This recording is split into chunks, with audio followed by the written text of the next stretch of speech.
lagi mau ambil rokok, lagi mau ngidupin, di sebelah sana kan jurang ada pohon. Di situ bener-bener putih, rambut panjang, dia kayak gini.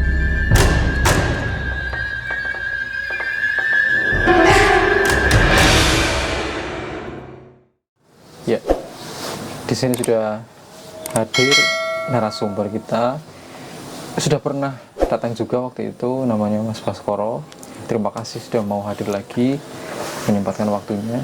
Kalau kemarin kita sempat ngobrol ceritanya Mas Baskoro ketika di Gunung Lawu ya Mas? Lawu. Iya. Nah, sekarang kita mau dengar ceritanya lagi, pengalamannya Mas Baskoro lagi ketika mendaki Gunung Sumbing. Sumbing benar.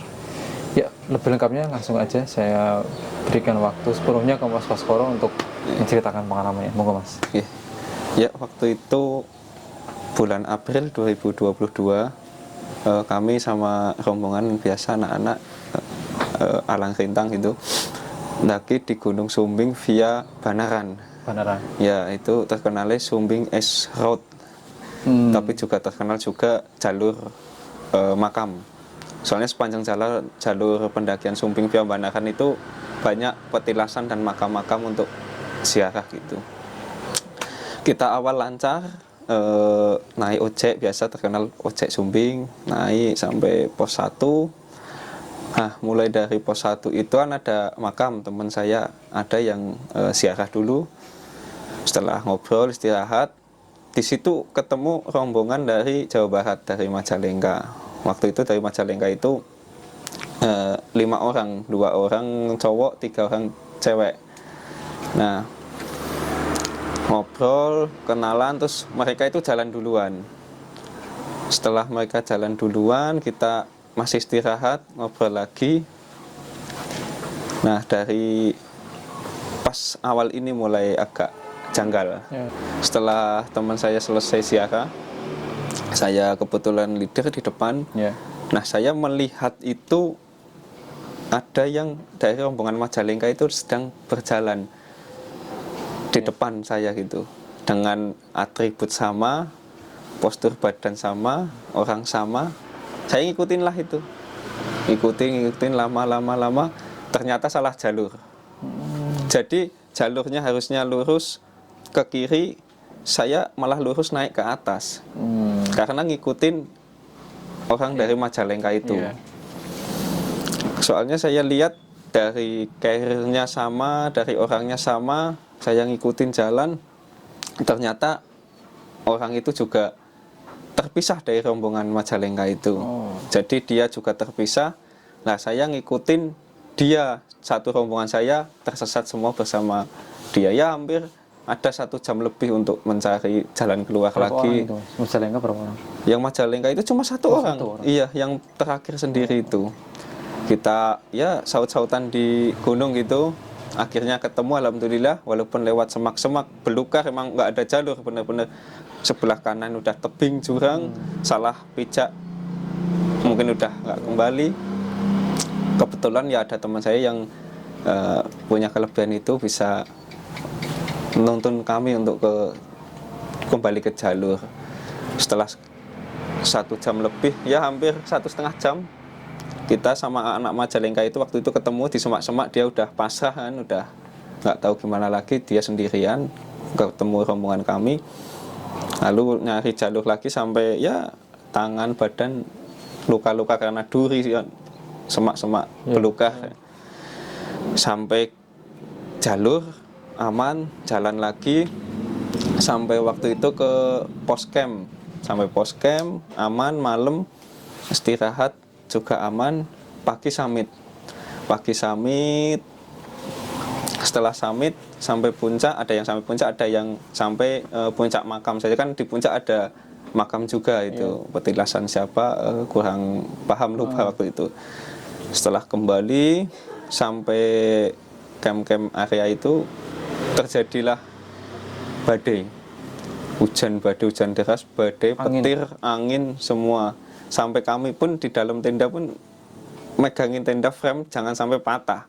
Dan kondisi tenda udah basah kuyup lah. Dan benar-benar cuaca emang ekstrim sekali waktu itu. Alhamdulillah bisa ngelewatin sampai turun pun sempat hujan reda, pada sampai akhirnya ada rombongan kami anak Ponorogo itu cedera. Dia cedera di depan, jalan lama, posisi udah kakinya itu posisi sudah lebih dari ya habis maghriban lah. Karena mungkin juga saya juga udah capek, kena badai, basah kuyup, pengennya kan cepet waktu itu. Akhirnya saya sama teman saya si Aji itu yang anak Solo memutuskan untuk duluan, lari duluan untuk turun. Kita janjian nunggu ada di bawah pos 1 itu ada warung tapi nggak ada yang jualan waktu itu. Ada warung tapi nggak ada yang jualan. Untuk flashback lagi sebelum sampai pos 1 itu tadi sempat istirahat di warung itu pas naik pertama. Nah di situ saya sempat bersandar di situ. Ada Masako gitu, Masako atau Magic gitu.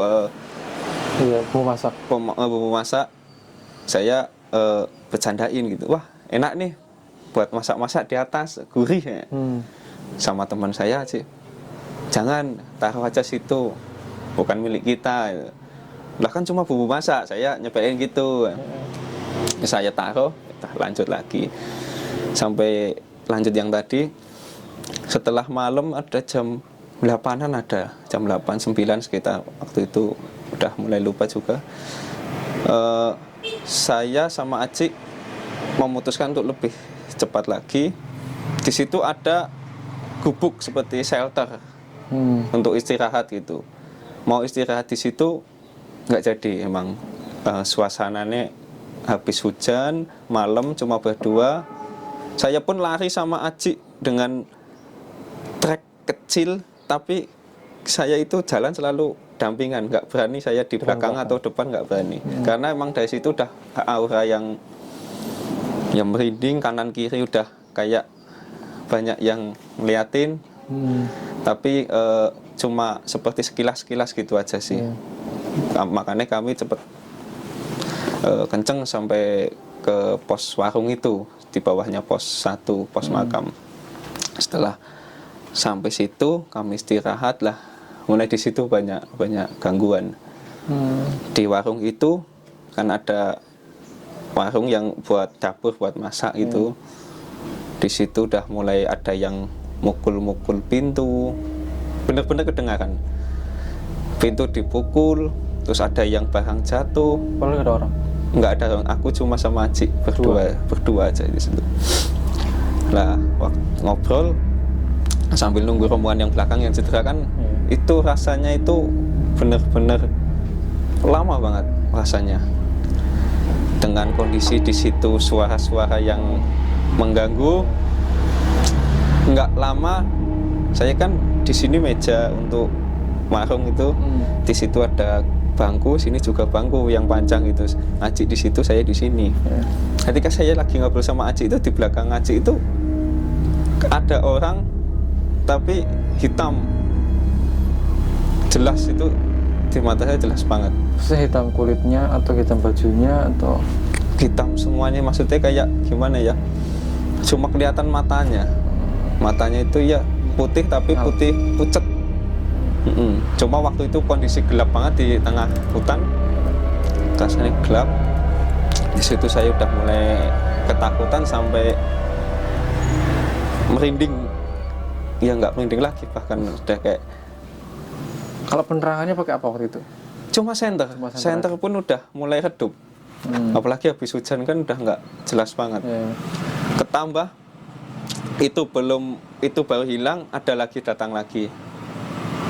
Hampir bentuk sama. Mirip hampir sama. Cuma bedanya sekilas lah. Cuma lewat. Nanti datang lagi. Si Aji tahu juga. Dia tahu.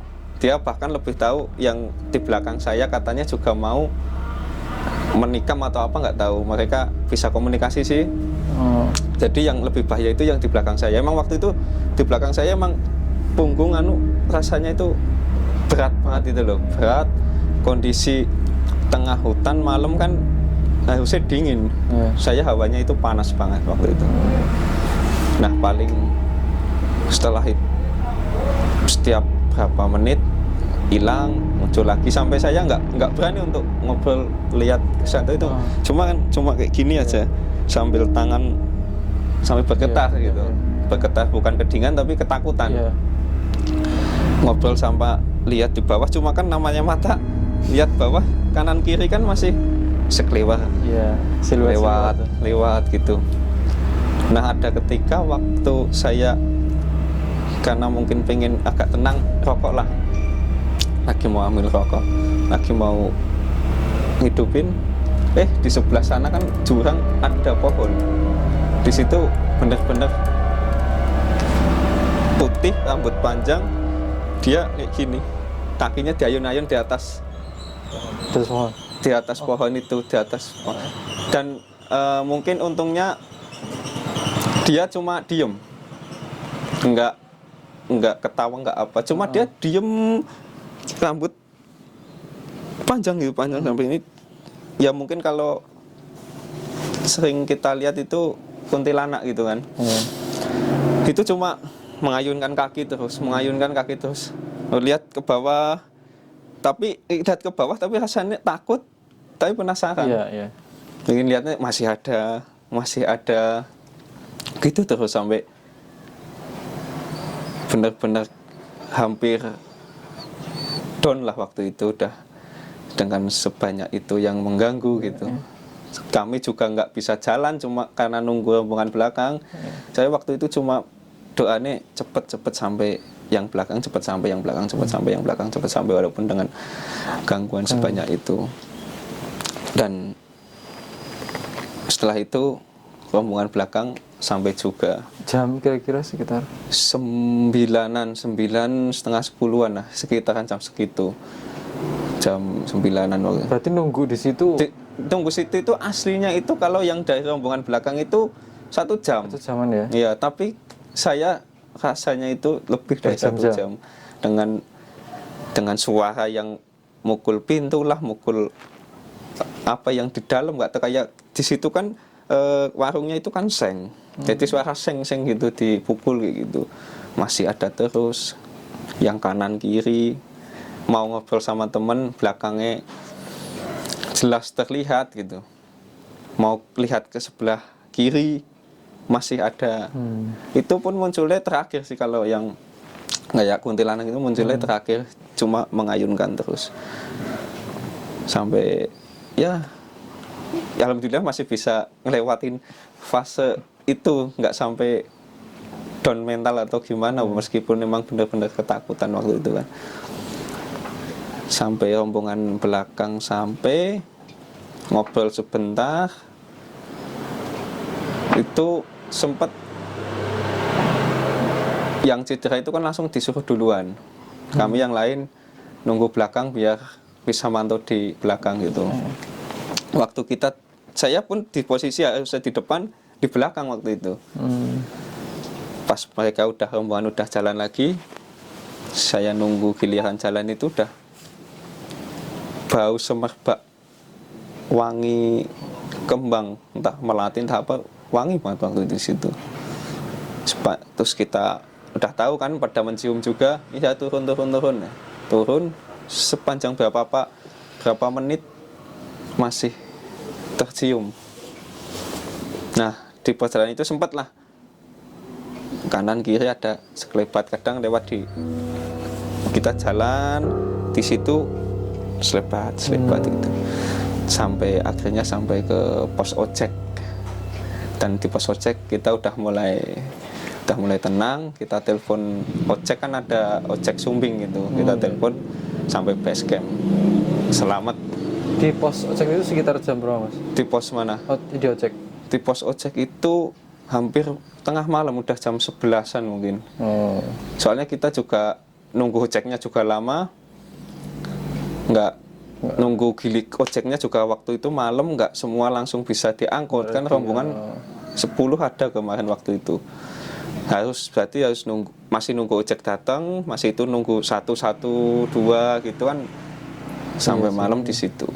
Sampai ya paling mengerikan mungkin salah satu saya waktu itu bercandain waktu di warung waktu pas naik awal itu tadi, Ya, pas bumbu waktu masak itu bumbu masak itu. Jadi kalau saya tanya teman saya yang bisa untuk komunikasi punya kelebihan itu, ya dia agak marahnya di situ karena saya waktu naik bercandain di warung itu. Itu warungnya sebenarnya apa, buka atau memang pas kebetulan tutup atau gimana? Itu emang katanya buka, cuma emang waktu itu kebetulan lagi tutup. Soalnya emang sepi juga, sedang waktu sepi waktu itu pendakian. Juga Sumbing via Banaran juga nggak seramai yang lain gitu. Soalnya kan terkenal jalur makam. Nah, terus di pos 1, pos berapa lagi ada petilasan, ada makam. Di puncak pun di bawah di kawah ada makam juga ya. Jadi kayak jalur spiritual gitulah. Tapi dari awal berangkat udah paham dengan fakta itu, apa hal-hal itu maksudnya? Teman saya yang paham. Kalau saya cuma diceritain aja nanti jalur makam gini-gini gitu. Maksudnya kalau jalur itu ya tanda kutip agak beda gitu. Ya, dari yang lain. Emang dari dulu kayak kalau kami itu ya karena teman kami yang udah lebih senior kan, dia itu juga ndaki, juga bisa tambah wawasan untuk hal-hal yang lain gitu loh, kayak petilasan apa, petilasan siapa, makam siapa, sekalian ziarah juga kayak gitu. Berarti tadi teman yang negur masalah bumbu masak itu teman yang bisa? Iya, bisa komunikasi, itu udah ditegur di awal. Ya waktu itu bilangnya taruh aja, itu bukan milik kita gitu. Sebenarnya kalau dari segi serem-sereman juga serem juga ini dibandingkan sama yang kemarin. Yang nggak ya. kalah seremnya gitu. Ya, tapi kalau pengalaman yang saya alami gitu, banyaknya yang muncul itu gangguannya banyak yang lawu waktu itu sepanjang jalan sih, waktu malam. Cuma untuk nakutinnya, seremnya yang Sumbing ini, mereka benar-benar kayak kelihatan jelas marah. Waktu lawu pun jelas, cuma mereka cuma nongol gitu loh. Kalau ini benar-benar pengen ganggu banget gitu. Dan sampai saya pun hampir down, benar-benar sampai ketakutannya gitu. Drop sampai badan benar-benar bergetar semua gitu. Kayak mikirnya kan saya mau lari juga nggak mungkin. Di tengah hutan, masih jauh dari perkampungan, pemukiman. Di situ juga diganggu terus, tapi ya cuma bisa doa sama pasrah aja. Ya kadang sesekali juga mohon maaf waktu itu, mohon maaf kemarin waktu naik bercanda gini-gini gitu. Oh gitu ya. Ya sadar sih waktu itu salah juga. Kita mencoba berkomunikasi semua. Yang di situ minta maaf gitu. Ya maksudnya dalam hati saya ya maaf, mungkin Dek Wingi, maksudnya waktu itu saya pakai bahasa Jawa kan. Cuma Indonesia maaf kalau kemarin sempat bercanda di sini, saya kelewatan bercanda di sini ya. Mungkin khilaf, maksudnya pingin ceria biar nggak capek, kiranya cuma bumbu masak, ternyata ada yang nunggu yang nggak suka di situ gitu mungkin. Bahkan sampai kamu masih rasa takut itu masih terbayang ya.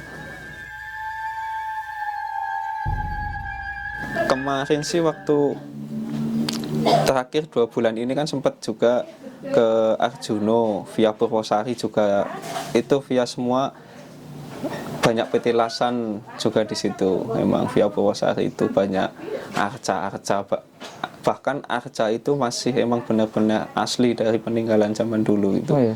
Cuma alhamdulillah untuk saya kemarin waktu Arjuna emang nggak ada gangguan karena emang benar-benar nahan dari sikap omongan yang kayak biasanya, cuma benar-benar enggak. Sempat juga ke Lawu kemarin, tektok Lawu lagi gitu. Sempat gangguan waktu pagi kan kita mulai naik habis subuh.